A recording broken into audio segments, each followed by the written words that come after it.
Welcome to the Liquidity Event, a show about all things personal finance with a laser focus on taxes, financial independence, and equity compensation. Hosted by AJ and Shane of Brooklyn FI, each episode will focus on a personal finance topic, some driven by news headlines and sometimes driven by listener questions. And sometimes you'll just get two money nerds rambling about what they think is interesting. Just a quick note before we get started, this podcast is for informational purposes only and should not be considered tax or investment advice. Hello, and welcome to the Liquidity Event. We are your hosts, Shane. And I'm AJ the Uninsurable. We'll get into that in a bit. And this is episode 107 being recorded on June 11th, airing June 14th. Quick reminder for all listeners, we will answer your questions on the pod. If you leave us a message, you can disguise your voice and use a fake name if you're shy. The link is mobo.com, mo.fm/liquidity event. Thank you, AJ. How are we doing? Where are you? What's up? What's going on? I'm doing great. I'm in Brooklyn. Status quo. I'm packing for this really awesome trip that I'm taking next week, so I will not be on the pod next week. We will have a fantastic co-host for you named John Owens, everyone's favorite co-host. I am gonna have a great freaking week next week. I'm gonna play golf in Scotland, and I'm gonna see Taylor Swift. So it really doesn't get any better than that. So I'm just packing for those very important events in my life right now. What's up with you? That's awesome. Yeah, sounds like a very AJ week. You're good at creating AJ weeks for yourself. That's something you're very good at. I respect that about you. I wish I knew how to take care of myself like you do. Life is short, folks. Go to Scotland, play golf, see Taylor Swift. Yeah, but exactly. Also save 20% of your income and spend less than you make. All right, thanks for that caveat, loser. Anyway. Get in, loser. We're saving for our 401k. Yeah. She's a virgin who can't save. I'm in. What are these movies from, by the way? That is. Oh, She's a Virgin Who Can't Drive is Clueless. It's Ty to Cher. And then Get In, Loser is from Mean Girls. Right. Two critical movies I was not a Mean Girls guy. I think Mean Girls didn't jump over to boys as much. I think Mean Girls has less penetration to the male populace, to the Y chromosomes, than Clueless does, if I had to guess. But Clueless I could quote half the movie. I love Clueless. As if. Anyway. I'm in LA. I was in Vegas last week for the conference, the Engage conference. Can't wait to get back to Mexico to see my dog. I'm back on Wednesday. So by the time this airs, I will be back in Mexico, which we're going to talk about a little bit on this pod. What else do we have going on this week, AJ? That's, I think, it. Yeah, you were hanging out at like the cool accounting conference last week. That's cool. Learn anything new? Any fun accounting tips or tax tips for our listeners? Any new tax law? How are people feeling about TCJA sunset? What's the gossip in the accounting world? Tell us, Shane. Yeah, that was the majority of the gossip around TCJA, as we're wondering. It all depends on the election, right? It depends on if the convicted felon wins or if Joe Biden wins. So we'll see what happens. If the felon wins, then we'll likely see tax increases for the poor via regression, via taxes, sales tax, et cetera. But really more punishment on the blue coastal states is what we're thinking. We're also going to see probably estate tax cuts get extended. So one of the biggest things with TCJA was that estate taxes were significantly reduced because they love the wealthy on the Republican side. So if the TCJA is cut, we'll have to review all of our clients' estate tax plans.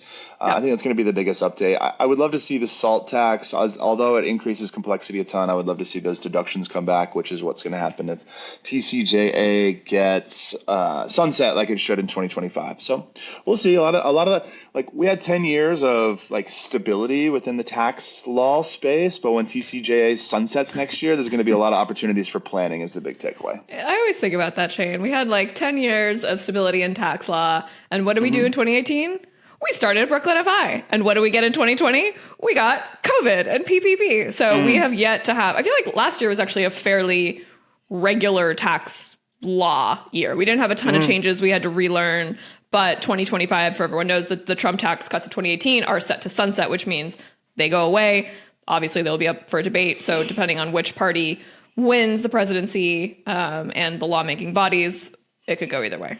So yeah, we could do a whole podcast on like the colorful history of tax law changes and how they impact accountants and all like the planning that needs to happen, whether it's the ACA penalties or the first time home buyers credit or the SALT like TCJA in general. Like all that stuff would be fun for us. I don't know if our listeners want to hear it, but yeah, fun stuff. I have a good segue from that comment into our topic of today, which is, so yeah, a lot of tax law is created to incentivize people to do things that are going to make society better and make the government able to balance the budget, right? Like here's an education credit, go to school, get better, higher paying jobs. You know, all of the tax breaks that we have are basically designed to help the government do their job better and reallocate funds better. But today we're talking about a current crisis, which is the housing crisis. So I'm curious, before we get into this, like, well, actually, at the end, let's circle back to what policy we think could be put in place to solve this crisis that we're talking about. So today we're talking about housing. There's not enough of it. It's expensive. We're going to come at it from a couple different angles. There's a couple articles we read. One was from the New York Times. It was about how uninsurable homes are these days with climate change finally starting to show up in the red states, right? We've seen climate change on the coast. We've seen hurricanes. We've seen wildfires. All of a sudden, we've got these mega storms hitting Iowa, and all of a sudden, Iowa homes in the middle of the country are uninsurable. So now the party of climate change denial is maybe going to rewrite their tune a little bit. So that's one angle, and then the other one is we need more homes. We need more housing stock. There's a housing shortage. There's not enough places for people to live. We're going to talk about how people have tried to fix that and why it is the most obvious answer that we just need to build more homes, more single family places for people to live. Great. Where do you want to start? You want to start with the irony of climate change impacting red Let's states? start with irony. Isn't it ironic? Don't you think? You've been hearing about this a lot. The article starts off with a quote about a guy that sounds like climate change is forcing him to reconsider his housing choices and he may move. And it says that you would think that he lived in Florida, but this person actually lives in Iowa. And this was actually eye-opening to me, not only because I didn't realize that climate change was coming for the Midwest in such a way, like, there's more tornadoes just when there's more energy in the atmosphere, that energy gets manifested into storms, right? And I guess hail and wind storms are what's knocking down homes and driving down the profitability of insurance companies. But I had heard about the hurricanes increasing the intensity of flooding, obviously, and just wind damage in the coast. Florida notoriously is very difficult to get insurance now because flood insurance is so expensive since the federal government dropped their subsidies. Subsidies are always a silly thing in the United States. But as you know, I guess insurance companies can just say, fuck it, we're out. Yeah. we're not making money. Like, we were joking about being uninsurable, but that's what we're talking about is literally insurance. Like you buy a home in Iowa for whatever, $300,000, you get your home insurance, cost you about $600 a year. You've had it for 25 years. All of a sudden next year you go to pay your insurance bill. Your insurance company sends you a letter, says, sorry, we're not insuring you anymore. You're shit out of luck. Like that must be so destabilizing for people who have saved money to buy this home. They've stayed in that one place. They've, worked hard. They've saved money. And all of a sudden they're literally uninsurable, or that company leaves the state. A new company comes in, or maybe it's the same company and they jack up the prices. We're seeing, insurance costs increase 40, 50, 60% a year. That's not something you can budget for as a middle income family in America. You can't budget for a 60% increase in one of the costs of living. Yeah, I mean, this is yet another way that it impacts the poor, right? Because they can't self-insure. Some people in Florida that have, tens of millions of dollars. Yes, there's this idea that I don't need health insurance because if the worst was to happen, and insurance companies are betting, they're running the numbers and saying that we've run the numbers and it appears that this won't happen, but at this price, I'm willing to bet that I'm willing to collect a premium, right? At the end of the day, insurance, you never take an insurance bet at the blackjack table, right? Because it doesn't pay out what the house thinks the cost will be. So having to pay for insurance is a bit of a tax. It does help in the worst case scenario. So some people can self-insure, but the poor cannot. I find it the article mentions that if you buy a house, you can't buy that house unless you have insurance on it, right? You can't get a mortgage, right? Which means that if you can't get home insurance, you can't get a mortgage. And if there's less buyers in a neighborhood, then the prices of homes are going down. So the irony of boomers nuking the planet and then all of their sorry, I'm going to go back on this tirade. I can't help it.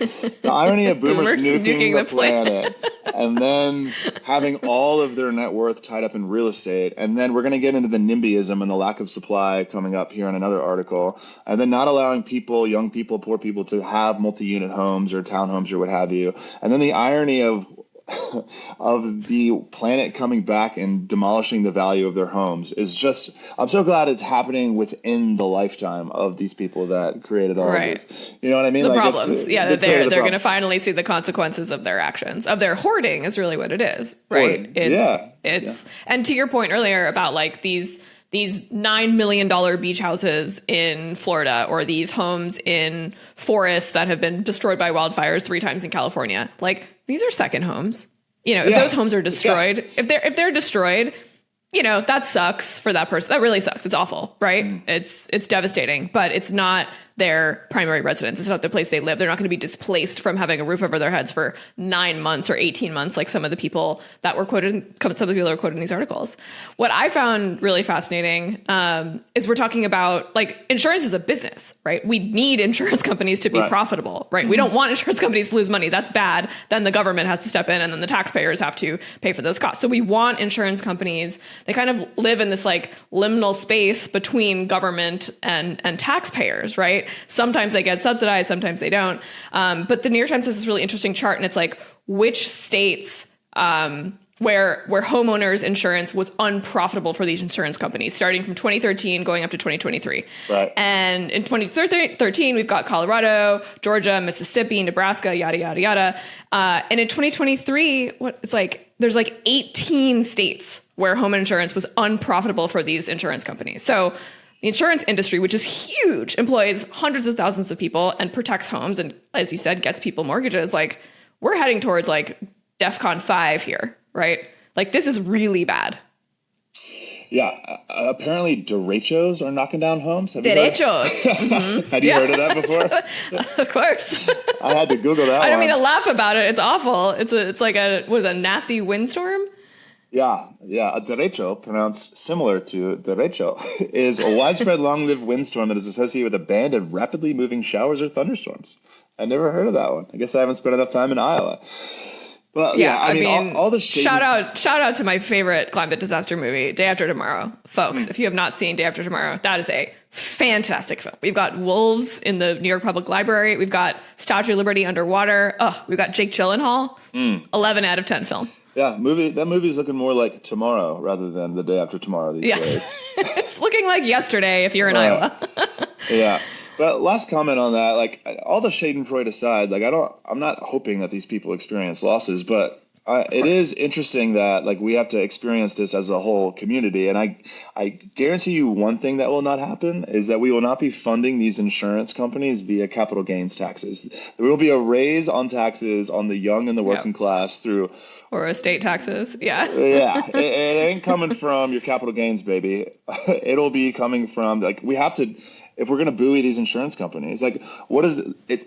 Red states are suddenly finding out how important it is to have access to insurance, right? Which is also, there's an additional irony built into that when you think about health insurance and the ACA and how we were denying people access to insurance. And now we're freaking out because we can't have insurance. We're realizing how destabilizing this is. This whole article, it is, of course, from the New York Times, all this like latent Schadenfreude and anyway. Let's move on to something else, something more upbeat. Wait, quick last point here. So Sure. as I was researching this, I stumbled across this Deloitte paper. So Deloitte it's consultants who are doing this research to make recommendations to Fortune 500 companies. And here's their recommendations for balancing profitability with social equity for these insurance companies in these uninsurable states. So number one suggestion from Deloitte to these CEOs of insurance companies: partner with public entities to elevate consumer awareness. Billboards, folks. Bumper stickers, booths at the farmer's market. That's how we're going to solve this problem. Absolutely not. There's one thing farmers understand. It's complicated economics. Number 2, encourage investment in proactive risk mitigation through education and resiliency upgrades. So I'm just curious, what kind of resiliency upgrade is going to protect your 5-year-old roof from a biblical level hailstorm? Like, we're not talking about like they're like, oh, let's earthquake proof our buildings in California. That means like redoing the foundation of your building. This is not like, oh, hey everyone. But that's what I was talking about earlier about like these tax breaks. Like, this could actually be something. Like, fine, we know that if you replace the vinyl siding with X material, I have no idea about how do you build a house. Your friend Harry does. Maybe we can have Harry on, and he can give us some pointers about how to weatherproof your house. Yeah, like, could you get a tax break for that? Like, in California, you get like, I think you get dollars off your insurance if you have like if you pass a smog check. Like, you're not polluting, so you get a few bucks back. What else do we have here? Offer rewards for sustainable practices to help reduce premiums tomorrow. So this is like all just like PR bullshit nonsense fluff. I don't know what's going to happen. I assume the government's going to bail out these insurance companies when they fail during the next major hurricane season. So that's my prediction. Right. So, insurance and mortgage rates are one part of affordability, the affordability crisis going on in America. There was another article from The Economist about how the U.S. has a supercharged, we're like the gold star economy in the entire world, and we should be happy for that. But the hidden dark side of that is that we have the worst housing affordability in the United States or in the world. So maybe let's pivot over to affordability and how we can increase that. We've got 2 articles here, one from the Financial Times about the success rates and like what kind of housing we need. Affordable housing. It's all about supply and demand. And then we also have an article from the Wall Street Journal, which is all about supply and what's going on in California, which is one of the worst affordability rates just behind Hawaii, back and forth and around the zoning laws that are causing those problems. So maybe we'll kick it off with a Wall Street Journal article about SB 9, which was an article or a proposal. California has lovely local proposals. It's hard to keep track of them. But, growing up, I remember always on the radio, it was like proposition this, a proposition that. And you'd always be like, what are you talking about? Yeah, what's Prop 4? Or what have you. So SB 9 allows for more duplexes to be built within California, and that passed recently, and the Journal is exploring how that has impacted housing prices. We have some stats here. Apparently, California has as I already said, one of the worst housing prices. It has a record high of $900,000 is the median home price. That's so crazy. In California. So looking at that number, right? So that's the median home price. So basically, you would need, let's assume down payments are 20%. Like, unless you're a veteran at this point, like, you have to put down 20%. Like, that's the rule here to get the house, because the market's so competitive. If it wasn't competitive, you could put down less. You need to have $180,000 like ready to go for this down payment. Not to mention, let's throw in another 20 to 50 grand for like fees and taxes. So like, the median home price is already completely unaffordable. And now we're adding on homeowners insurance, which is going to be 3 times as expensive as your last home. Like, it's just crazy. Like, it's literally bananas. Yeah, there is a comment here that people are leaving the state because of the median home price. I mean, of course they are. Yeah, the median home price is $900,000. So I don't think the majority of people are leaving the state because of the high taxes. I think that is a red herring. I think it's because the median home price is fucking $900,000. I agree with you. Right. I mean, derived from that. We've covered that on the podcast before, like what really causes people to leave. If you've got high income, you can afford to pay high taxes, you're going to live in California. I mean, I'm here right now. It is the most beautiful place in America. Yeah, California is the best place ever. Yeah. Yeah, it's so beautiful. I live there. It's fucking great. Yeah, I went up to Santa Ynez, Santa Barbara wine country. I've never been through Santa Barbara before. I was like, oh, Oprah lives here? No wonder. It's sick. Yeah, it's incredible. Yeah, you love like the ocean and the mountains. It's the best. Right. And you're uninsurable. So Oprah can live there, because if Oprah's giant 50-acre estate gets washed away, she'll be very sad, but Oprah will survive. Yeah, so I just wanted to talk about this law a little bit more. So we're in agreement.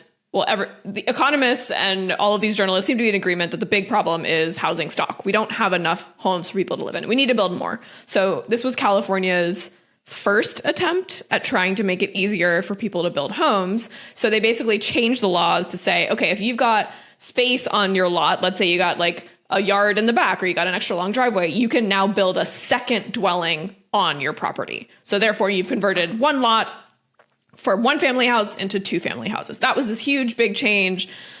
Everyone in seminars, it did pass. It passed in 2021, but the article is saying, okay, the law says you can do it, but all the NIMBYs and all the like, oh, well, you can do it, except the eaves of your new roof have to be 10 inches by 12 inches. And it has to be in the modern Spanish, this is literally a quote from the article, it has to be either Spanish colonial revival or craftsman architecture. So there's basically, the law allows you to do it, but the local governments, the local housing commissions, whatever, all those people, all the red tape are saying, absolutely, you cannot do it. So they were expecting this like huge growth in new construction. And there's something like, it's like a handful, it's like a couple dozen new applications have actually been approved, which is obviously not enough for the population of California. Fewer than 500 property owners have sought to subdivide their land under the law known as SB 9. That is so embarrassing.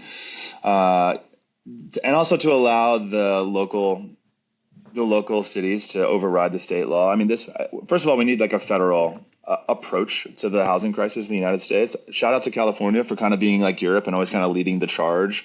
You know, they required cell phones to all have the same charge jack, right? And that's USB-C. California's kind of like the mini Europe when it comes to imposing laws. So shout out to them for making it.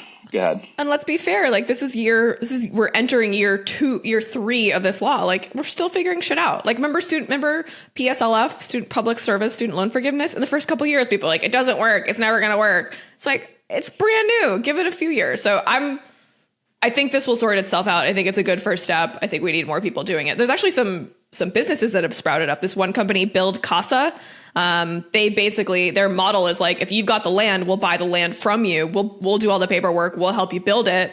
So it's kind of like a plug and play. And, I assume they participate in some of the equity. But that's cool. So that's jobs. I don't know.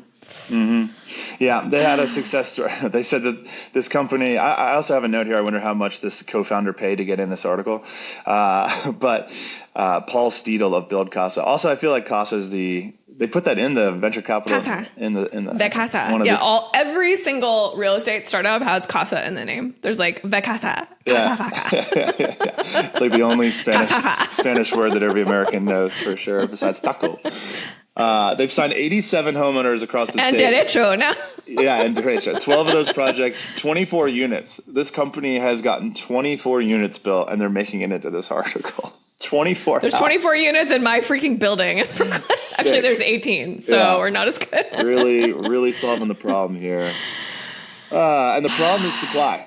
Right. So maybe that's a good opportunity for us to transition over to this Financial Times article. Financial Times. Financial Times? Well, you read the Financial Times? I was on the Thames River and I was reading the Financial Times. I got you. I get you with the London joke. You got me. Yeah. So, I think we all are in agreement that one of the problems with affordability is just supply. And I did not realize that there was a new anti-supply movement. This Financial Times article is trying to figure out, is there lack of supply or is there something else going on that's creating a housing supply issue? Is it that we need to build market rate homes in high cost of living areas, or do we build them in low cost of living areas, which could create gentrification? Is the increase of homes, supply of homes actually increase prices or reduce prices? Actually, the answer to that was surprisingly complicated. I thought that it was going to be really straightforward.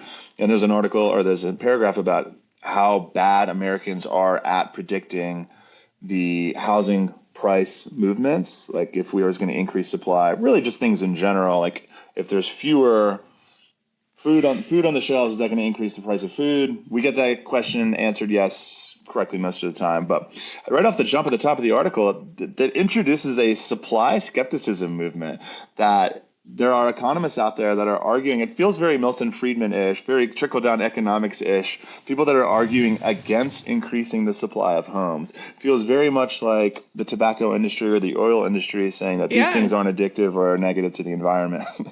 What were your thoughts on high that? fructose corn syrup? Yeah. I mean, it makes it's the same thing, right? It's people in power. If you watch your home value dip from its already massively inflated price because you've held on to it for 40 years and you've paid it off, and your property taxes are not going up because you are friends with the council person who can keep those property taxes low. Like, of course you're going to not want your housing cost price to go down. So like, I don't know. I feel like economists right now are like just throwing their hands up and being like, I don't know what's going on. They're just making shit up at this point. Like there's these huge, like global warming was not in anyone's economic models until like a couple years ago. So I think they're still trying to figure out how to like deal with this. And I think housing is it's so complicated, and it's such a, you can't compare New York City to Los Angeles. They're two completely different markets. You can't compare Austin to Seattle. They're two completely different markets.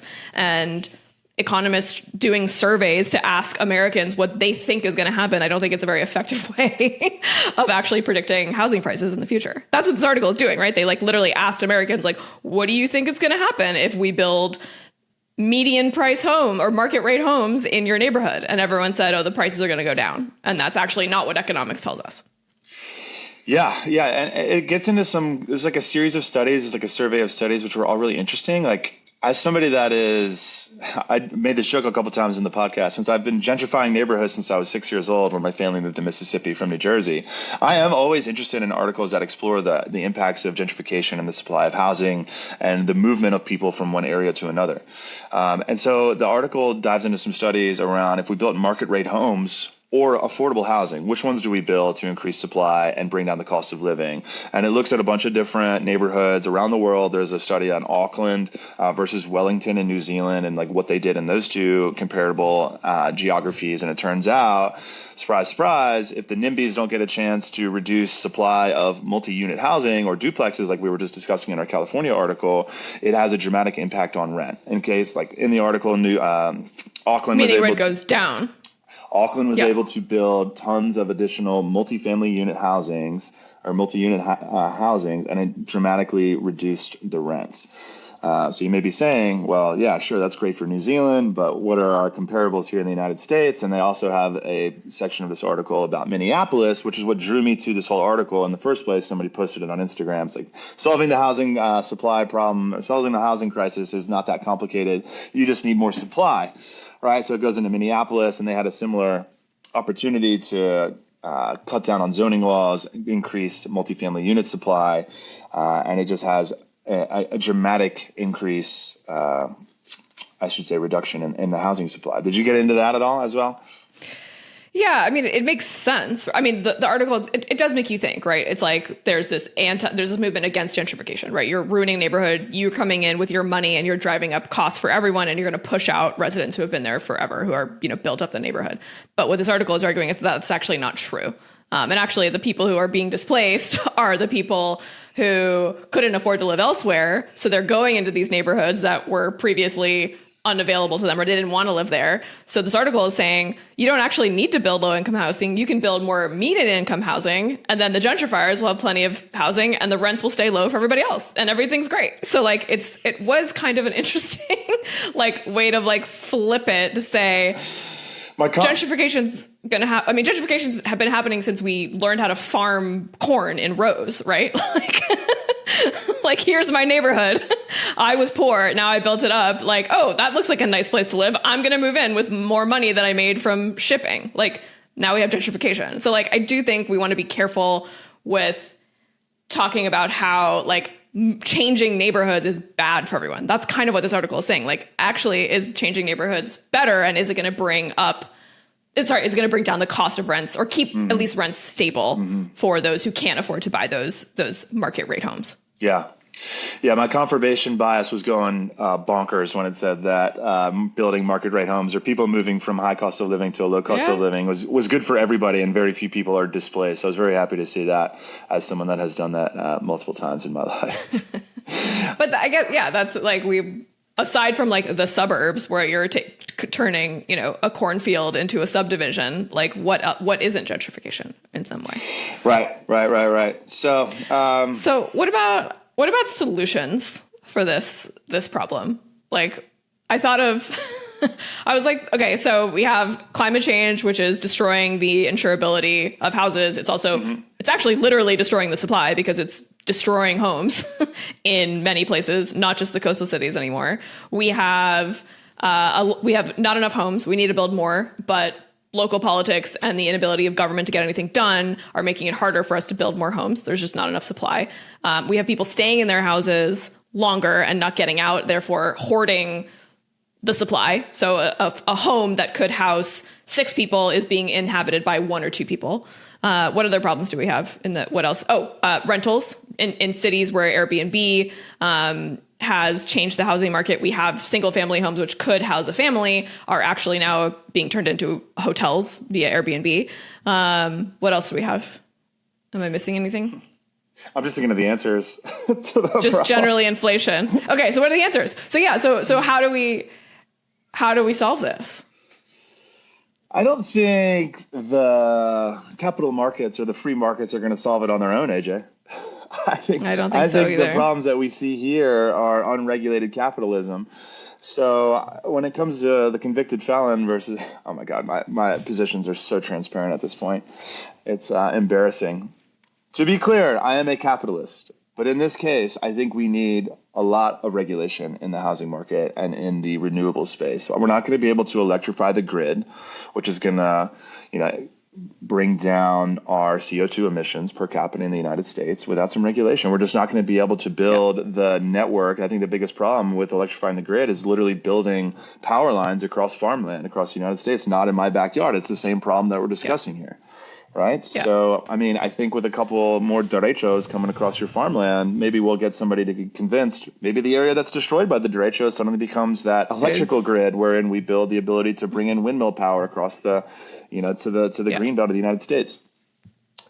All that aside, we need powerful governments to tell local provinces, local regions that we need deregulation, or we need the ability to create multifamily units across the United States. Yeah, and I think we need to keep private equity out of single family homes. Thank you. Yes. Jesus. Like at a certain point, like the housing market, unregulated capitalism in a housing market that is a one family selling their house to another family is fine. That's worked pretty well. There's obviously many problems with it, but generally as a market, it's been pretty free, right? But then you have these the BlackRocks of the world coming in and buying up 200,000 single family homes as part of one of their funds. How are you and I going to compete with that? I can barely, our clients can barely scrape together their 20% down payment on these $3, $4, $5 million homes that is now the standard in San Francisco.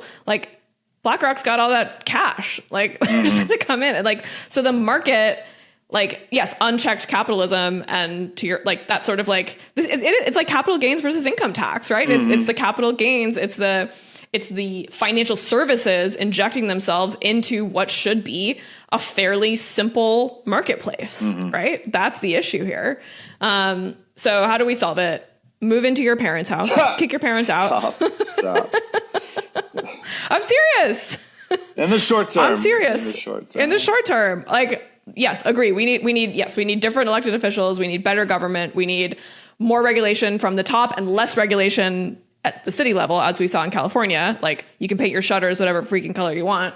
But these markets they're unsustainable. But maybe that's what people want.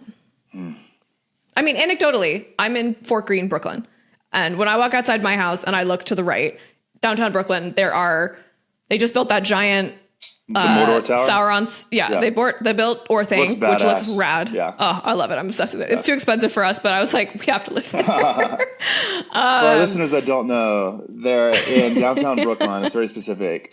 They literally built a tower. It's called the Brooklyn Tower is what it's called. It looks like the tower from the Lord of the Rings, Sauron's eye. Eye is across the top. Eye at the top, it would not faze you at all. You're like, oh, that's like the sphere in Vegas. They're just doing a thing.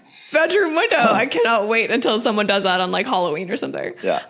But anyway, so like next to that, there's 3 giant skyscrapers going up, and it's all housing. Like somebody's doing something, but I think what's happening is that those developers only want to sell those apartments to private equity, who then only want to sell them to their, I don't know, people who are not actually going to live in those apartments, who are just using them as an investment, right? It's just, it's turning a resource into an investment.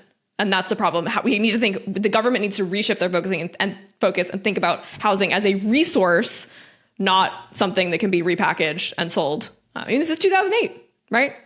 Real estate started the crash, right? It was super risky decisions made in the towers across the river, right?